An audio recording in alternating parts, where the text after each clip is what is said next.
Oui, merci Monsieur le Président. Monsieur le Ministre, je suis comme beaucoup favorable à une troisième prolongation de l'état d'urgence, même si, comme l'indique le titre 1 du compte-rendu de nos deux rapporteurs, l'état d'urgence a été très utile après les attentats du 13 novembre, mais ne présente plus le même intérêt aujourd'hui.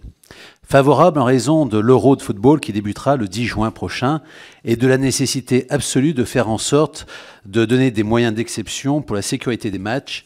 Mais il n'en reste pas moins que je suis inquiet quant à la sécurité des fan zones, comme l'a rappelé notre collègue Georges Fenech. En effet, cette grande fête du foot va accueillir près de 10 millions de supporters. Au final, il faut sécuriser 10 stades qui accueilleront environ 2,5 millions de supporters et les 24 équipes nationales engagées dans la compétition. Mais aussi entre 7 et 8 millions de personnes qui sont attendues aux quatre coins de notre pays. Ces fans vont en majorité donc converger vers des fan zones. Selon certains spécialistes, les fan zones sont les maillons faibles du maillage sécuritaire.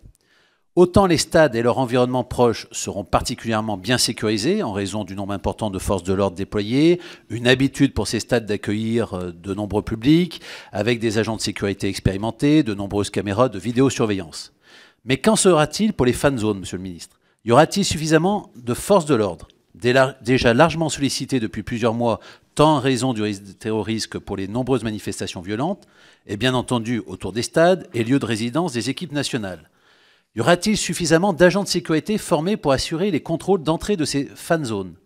Vu le nombre d'agents en cours de recrutement, a-t-on l'assurance que certains ne font pas l'objet d'un fichage par nos services de renseignement? Y aura-t-il donc un contrôle effectué par nos services et auront-ils les moyens et le temps de le faire?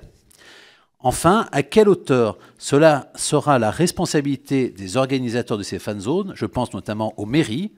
Et quels sont les moyens que l'État est prêt à mettre pour assurer la sécurité donc effective de ces fan zones? Merci. Merci, Monsieur Verchères. Monsieur Bompard.